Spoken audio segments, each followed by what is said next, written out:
사무엘하 11장 3절에서 5절, 14장에서 15절. 다윗은 신하를 보내서 그 여인이 누구인지 알아보게 하였다. 다녀온 신하가 그 여인은 엘리암의 딸로서 햇사람 우리아의 아내 바세다라고 하였다. 그런데도 다윗은 사람을 보내어서 그 여인을 데려왔다. 바세바가 다윗에게로 오니 다윗은 그 여인과 정을 통하였다. 그 여인은 마침 부정한 몸을 깨끗하게 씻고 난 다음이었다. 그런 다음에 바세바는 다시 자기의 집으로 돌아갔다. 얼마 뒤에 그 여인은 자기가 임신한 것을 알고 다윗에게 사람을 보내서 자기가 임신하였다는 사실을 알렸다. 다음날 아침에 다윗은 요압에게 편지를 써서 우리아의 편에 보냈다.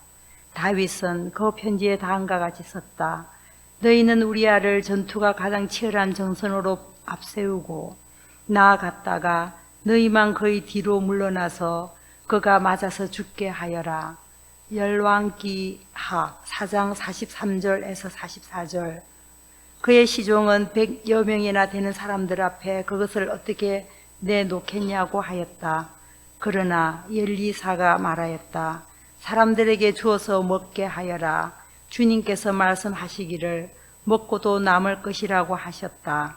그리하여 그것을 100명이나 되는 사람들 앞에 내놓으니 주님의 말씀처럼 사람들이 배불리 먹고도 남았다. 요한복음 6장 11절에서 13절. 예수께서 빵을 들어서 감사를 드리신 다음에 앉은 사람들에게 나누어 주시고 물고기도 그와 같이 해서 그들이 원하는 대로 주셨다. 그들이 배불리 먹은 뒤에 예수께서 제자들에게 이렇게 말씀하셨다. 남은 부스러기를 다 모으고 조금도 버리지 마시오. 그래서 보리빵 5덩이에서 먹고 남은 부스러기를 모으니 12강주리에 가득 찼다. 아멘. 강론 전에 잠깐 기도하겠습니다. 자비하신 주님, 지친 마음들을 말씀으로 회복시켜 주시고 무너진 마음들을 말씀으로 일으켜 주옵소서. 혹여 삶의 무게에 짓눌려 있던 우리들을 말씀으로 격려해 주시고 우리의 삶의 형편이 어떠하든지 몸과 마음이 연약해진 우리들을 하나님의 은총으로 감싸 주셔서 오늘 함께 나누는 말씀을 통해 하나님을 신뢰할 수 있도록 인도하여 주옵소서. 주어진 본문을 통해 하나님의 정치에 대해서 생각할 때 하나님의 말씀에 맞춰 우리의 마음이 조율되게 하시고 우리 안에서 하나님의 정치의 원칙이 회복되게 하옵소서. 예수님의 이름으로 기도합니다. 아멘. 향림교회 가족 여러분 안녕하세요. 반갑습니다. 이 자리에 서 있으니 만감이 교차합니다. 고향집에 온 것 같은 안도감, 또 여러분들의 따뜻한 미소와 눈길에서 느껴지는 포근함, 그동안 어떻게 지내셨을까 하는 궁금함, 그리움, 그리고 한편으로는 오늘 이 강론을 함께 나누는 설레임, 여러 가지 좋은 감정들이 제 마음을 뛰게 하고 있습니다. 제가 현재 일하고 있는 학교가 클레아몬트 시티에 있었었고 올해부터는 LA에 위치해 있어서 우리 곽건영 목사님 말씀하신 대로 저는 몇 년 사이에 여러 차례 학교 일로 왔다 가곤 했습니다. 그러나 팬데믹이 한창이던 2020년 6월 말에 가족들과 함께 오레곤으로 이주한 후 4년 1개월 만에 처음으로 6명의 가족들이 다시 LA에 왔고 향림교회의 품으로 돌아왔습니다. 마치 멀리 떠났던 연어들이 6마리의 연어들이 고향을 찾아온 느낌입니다. 우리 가족들이 LA에서 가장 가보고 싶었던 곳 어디였을까요? 누구를 가장 만나고 싶어 했을까요? 향림교회고 또 우리 향림교회 식구들입니다. 야,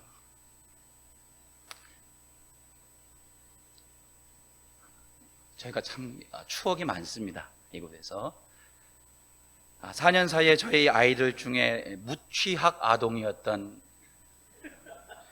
가을이는 벌써 3학년 초등학생이 됐고요. 이곳에서 초등학생들이었던 사랑이와 주은이는 이제 중학생 그리고 고등학생이 되었습니다. 그리고 중학생이었던 우리 한길이가 올해 9월부터 대학생이 됩니다. 참으로 세월이 빠르죠. 저희 가족은 이번 주 금요일에 오레곤으로 다시 돌아가지만 이곳에서 받은 따뜻한 정과 사랑을 깊이 간직하고 또 다시 저희들이 사는 곳에서 열심히 살아가도록 하겠습니다. 저는 지난 주일부터 시작한 가족 여행 중에 여행을 마칠 때까지 읽기로 계획하여 여행 가방에 넣은 2권의 책이 있습니다. 이 책의 서두와 뒷면에는 좀처럼 제가 딴짓을 하지 못하도록 운전하면서 또 누워서 계속해서 그 의미를 생각하도록 제 마음에 머물러 있는 문장들이 있어서 여러분들에게도 소개하려고 합니다.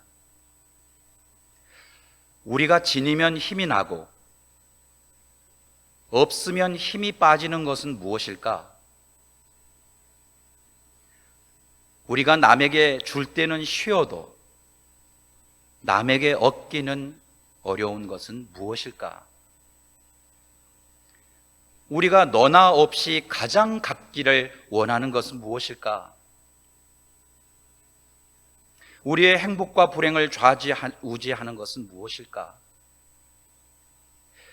우리의 삶에서 약이 되기도 하고 독이 되기도 하는 것은 무엇일까? 우리가 어느 만큼 지니지 못하면 인간으로서의 품격을 박탈해버리는 것은 무엇일까? 우리가 전혀 갖지 못하면 곧바로 죽음과 맞닥뜨리게 하는 것은 무엇일까? 그리하여 5천여 년에 걸쳐서 줄기차게 우리를 지배해 온 것은 무엇일까? 매일 생각하고 매일 걱정하고 매일 꿈꾸는 것, 그 돈으로부터 자유로울 수 있는 자 누구인가? 조정래 작가가 최근에 쓴 황금종이 1부와 2부의 책 서면과 뒷면에 작가가 독자에게 던지는 질문입니다. 1부의 312쪽에는 오늘 강론을 준비하면서 제 시선을 머무르게 한 대사가 있었습니다. 인간 사회를 지배해온 2개의 권력은 정치와 종교다. 그런데 그 2가지를 지배하는 권력이 있다. 그것이 돈이다. 그 돈이 생사여탈권을 쥐고 있다. 그 돈이 바로 살아있는 신이다. 그러고 보니 오늘날 한국 정치 현장에 뜨거운 이슈들인 도이치모터스 주가 조작, 최상병 순직 관련 수사단장에 의한 외압 행사 의혹 과정에서 불거져 나온 삼부토건, 디올 명품백 수수 의혹, 양평 고속도로 종점 변경 의혹 등등 모두 그 배후에는 돈이 있습니다. 결국 돈 때문입니다.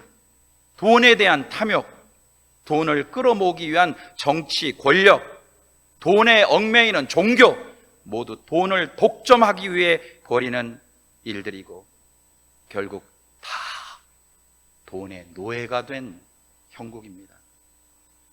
참으로 거부할 수 없고 부인할 수 없는 이 웃기고도 슬픈, 그래서 요즘 말로 우픈 현실을 조정래 작가의 소설 황금종이를 읽으면서 여행 중에 생각하고 또 생각하고 생각하다가 오늘 강론의 내용을 준비했답니다. 사람은 정치적 존재입니다. 우리는 정치를 직업으로 하는 정치인들은 아니죠. 그러나 우리는 모두 우리의 삶을 잘 관리하고 다스려야 하는 생활 정치인들입니다. 정치라고 번역하는 영어 politics는 1520년에 사용된 그리스어의 어원이 있으며 도시 국가 전반에 관한 통치 원리 혹은 정책이라는 뜻을 가지고 있습니다. 이처럼 영어에서 정치는 사적인 개념이 아니라 공적인 개념입니다. 이에 비해 한자어로 정치는 공적인 동시에 사적인 의미를 담고 있습니다. 정의 의미는 한자어로 쳐서 바르게 한다, 바르게 가도록 손에 회초리를 들고 다스리는 행위, 즉 부정한 것을 바로잡는 일이 정입니다. 치는 제 이름 남 중에 남도 좌변이 물남의 남영남자인데, 이 한자어 치도 왼쪽 부스는 물 삼수변이요, 오른쪽 부스는 삼각형과 사각형으로 구성되어 있습니다. 그 뜻은 세 강줄기의 물줄기를 조절하여 다스린다. 제가 구글을 통해 어느 작가가 쓴 글을 읽다가 이것도 맞을 수 있겠다 하는 해석이, 삼각형은 산을 의미하고 사각형은 땅을 의미하니 하늘에서 내리는 비를 산에 흘러내려 땅에 잘 관리하고 다스리라는 뜻이 치의 의미다라고 그렇게 개인적인 해석을 달았는데, 그것도 참 의미가 있겠다 싶었습니다.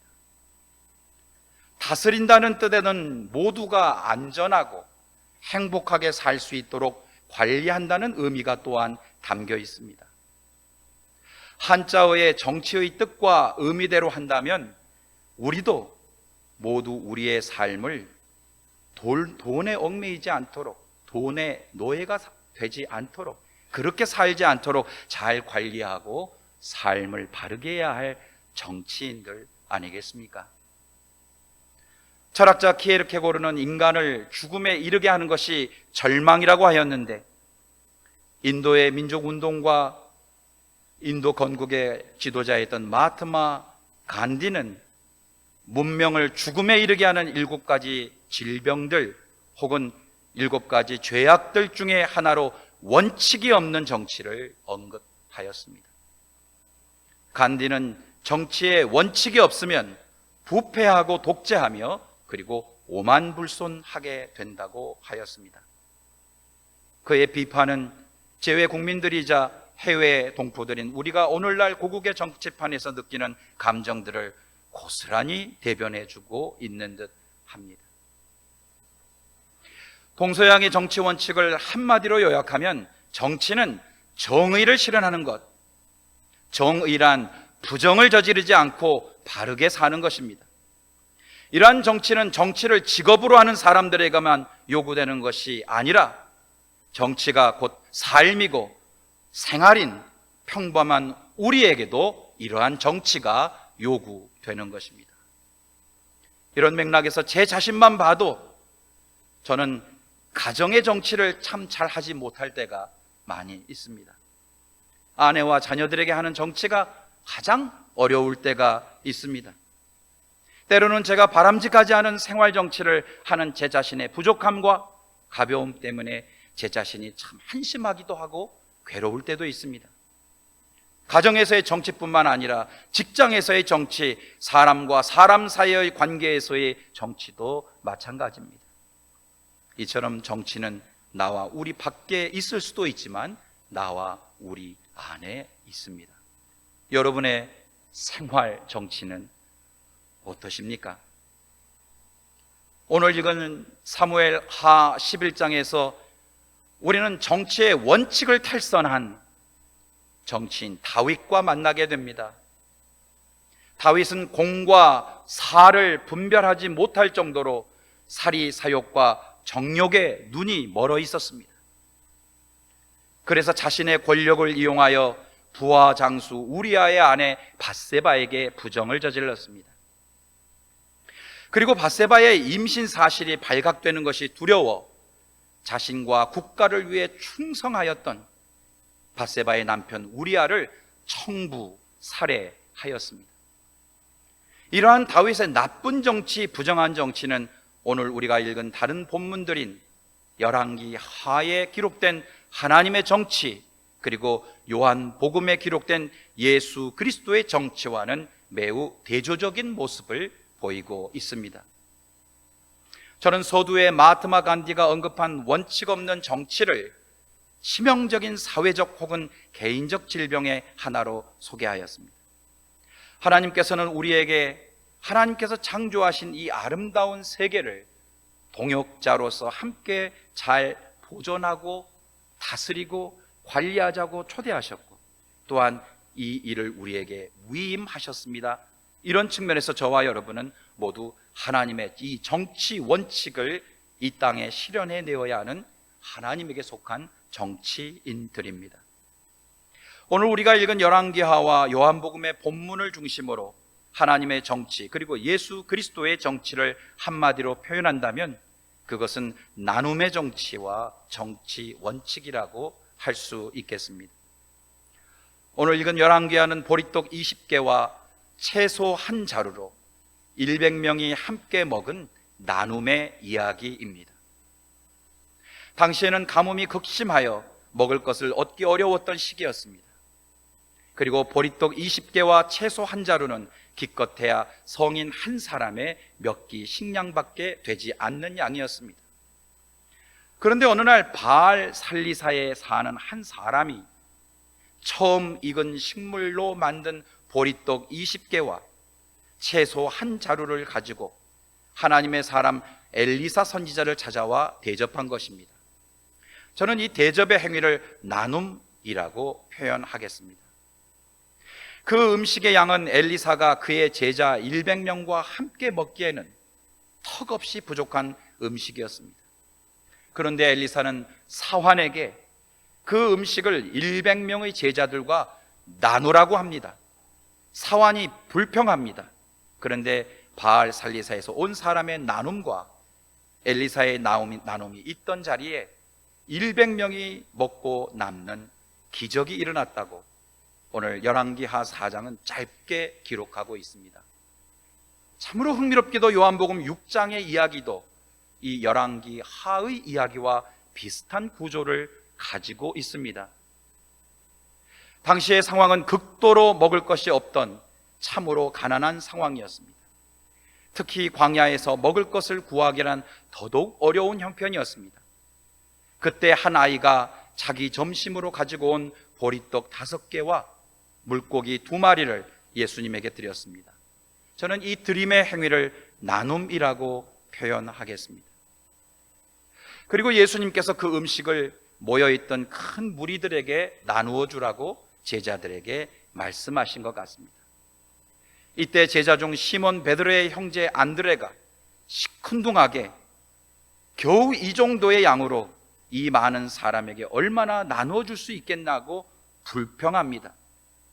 그런데 한 아이의 나눔과 예수님의 나눔이 모두가 배부르게 먹는 기적을 일으켰고, 심지어 남은 조각이 12바구니에 가득 찼다고 요한복음 6장은 기록하고 있습니다.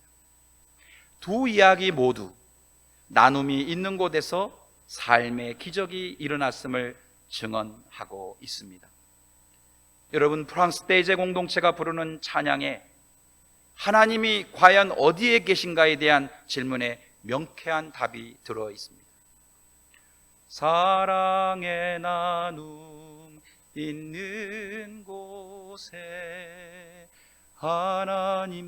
하나님께서 계시도다. 예수님은 스스로 밥이 되어 자신을 나누어 주셨습니다. 2021년 사순절 시기에 689명의 교인들이 가져온 689개의 숟가락으로 만든 숟가락 십자가를 본 적이 있습니다. 숟가락만으로 만든 높이 135cm, 135m라니요. 135cm, 가로 75cm, 무게 40kg의 숟가락 십자가는 스스로 밥이 되어 자신을 나누어 주셨던 예수님의 정치 원칙을 가장 잘 드러내 보이는 상징물이라 할 수 있겠습니다.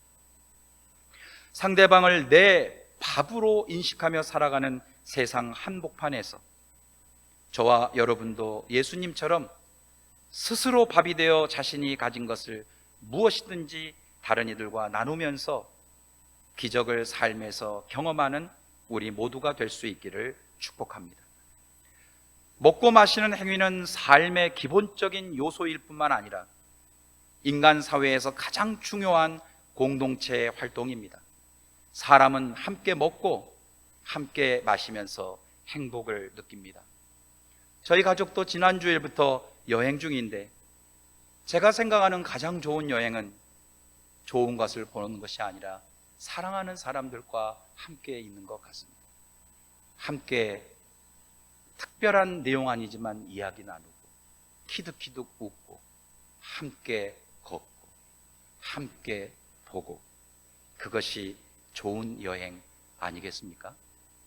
혼밥 시대라고는 하지만 혼자서 밥을 먹을 때 사람은 외로움을 느낍니다.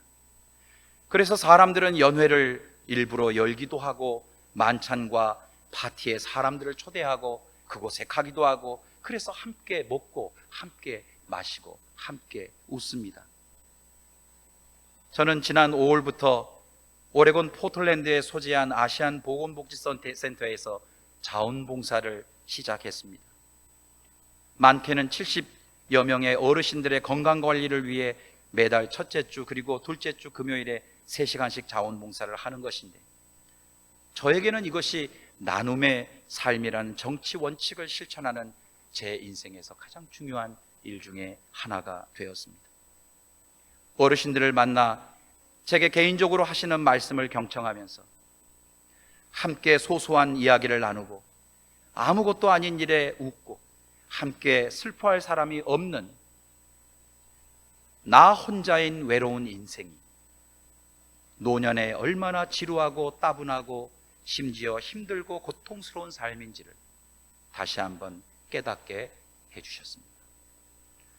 영어의 친구를 의미하는 companion, 그리고 친교 혹은 사귐을 의미하는 company는 모두 라틴어로 빵을 함께 나누어 먹는 사람들이라는 어원에서 나온 것입니다. 그러니까 먹고 마신다는 것은 단순히 먹고 마시는 행위만을 의미하지 않습니다. 한국 분들 만나면 우리 언제 한번 식사 한번 합시다. 식사 못하면 차라도 한잔 하죠 라고 그렇게 인사 나누는데, 이것 또한 모두 먹고 마시는 것이 그 행위 이상을 의미한다고 볼 수 있겠습니다. 가족이라고도 하고 가정이라고도 하지만 그 이름 대신에 식구라는 다른 표현도 있는데, 우리는 다 한 식구입니다라고 할 때 한자어로 식구는 밥식의 입구자, 밥을 함께 먹는 사람들이 가족이다, 그런 의미입니다. 요한계시록 3장 20절에 보면 참으로 흥미로운 표현이 나옵니다. 볼지어다 내가 문 밖에 서서 두드리노니 누구든지 내 음성을 듣고 문을 열면 내가 그에게로 들어가 그로 더불어 먹고 그는 나로 더불어 먹으리라. 여러분, 여기서 먹고 마신다는 이 행위는 행위 이상의 의미를 가집니다. 먹는다는 것은 문을 여는 행위입니다. 마음의 문을 여는 것입니다. 마음의 문을 닫고 먹는 밥처럼 맛없는 밥이 없을 것입니다. 특별히 마음도 닫혀 있는데 불편한 사람과 밥을 함께 먹는 것은 참으로 힘든 일 아니겠습니까? 어쩔 수 없이 먹는다 해도 밥이 입으로 들어가는지 코로 들어가는지 혀는 모래알을 씹는 듯 합니다. 음식이 맛이 있는지 없는지도 알 수 없습니다. 이렇게 문이 닫혀 있는 식탁에서는 아무 기적도 일어나지 않습니다. 그러나 주님의 음성을 듣고 마음의 문을 연 사람은 주님과 더불어 먹고 마시는 식구가 됩니다. 그리고 모든 사람과도 식구가 됩니다. 그렇다면 주님의 어떤 음성을 듣고 마음의 문을 여는 사람이 주님과 또 모든 사람과 한 식구가 될 수 있을까요? 오늘 주어진 성경 본문 가운데에서 그 주님의 음성 하나를 말씀드리면, 요한복음 6장 12절에 예수께서 제자들에게 이르시되 남은 조각을 거두고 버리는 것이 없게 하라. 표준 세번역으로 해석하면 남은 부스러기를 다 모으고 조금도 버리지 말아라입니다. 예수께서는 먹고 남은 음식을 조금이라도 버리지 말라고 하셨습니다. 마치 우리들의 어머니처럼 남은 음식도 아까워서 배부르게 먹고 남은 음식들도 신경 쓰는 그런 말씀이요 음성입니다. 그러니까 제가 이 부분을 좀 오늘날식으로 좀 해석한다면, 우리와 더불어 사는 사람들 중에 피부색 때문에, 국적 때문에, 혹은 종교와 신념 때문에, 다른 지향성 때문에 소수자가 된 많은 사람들, 우리가 버려졌다고 하는 그런 사람들, 그 버려야 할 사람 한 사람도 없다, 다 우리 밥 먹는 식구다 하는 그런 주님의 음성으로 들립니다. 하나님을 경외하는 사람은 사람을 함부로 버리지 않고 물건도 함부로 버리지 않습니다. 이러한 주님의 음성에 우리의 마음에 문을 열고 살아간다면 저와 여러분은 모두 주님과 한 식구요, 우리는 모두 다 한 식구입니다. 이처럼 하나님의 정치는 내가 누군가의 식구가 되어 주는 것이고, 하나님 정치 원칙은 마음의 문을 여는 것, 그리고 나눔의 실천이라고 할 수 있겠습니다. 강론을 마치겠습니다. 강론 모두에 소개해드렸던 조종래 작가의 말, 우리가 살면서 매일 생각하고 매일 걱정하고 매일 꿈꾸는 것, 그것이 돈이 아니었으면 좋겠습니다. 어떻게 하면 누군가의 식구가 되어줄 수 있을까? 어떻게 하면 내 마음의 문을 열고 함께 누군가와 나눌 수 있을까? 나는 무엇을 나누며 살아갈까? 이것을 매일 생각하고 매일 걱정하고 매일 꿈꾸는 향림교회 식구들이 되시기를 축복합니다. 그것을 고민하며 살아갈 때 성령께서 푸른 초장 쉴 만한 물가로 우리를 인도해 주시고 우리 각자에게 필요한 모든 것을 공급해 주실 것을 말씀으로 신뢰하십시다.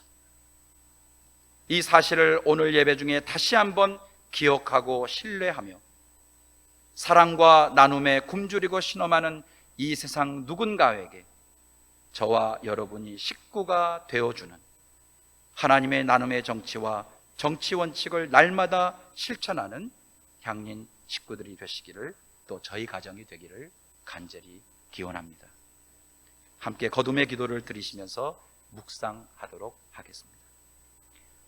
자비하신 주님, 사랑의 나눔이 있는 곳에 하나님이 계심을 다시 한번 기억하는 시간이 되겠습니다. 하나님의 사랑의 정치와 나눔의 정치를 실현하는 아름다운 생활 정치인이 되고 싶어하는 우리의 고백과 다짐 가운데 우리의 영원한 동행이 되어 주시옵소서. 돈에 얽매이지 않게 하시고 돈이 우리의 삶의 생사 여탈권을 쥐고 있는 살아있는 신의 행세를 하지 않도록 그것에 저항할 수 있는 용기와 삶과 신앙으로 우리 모두를 인도하여 주옵소서. 예수님의 이름으로 기도합니다.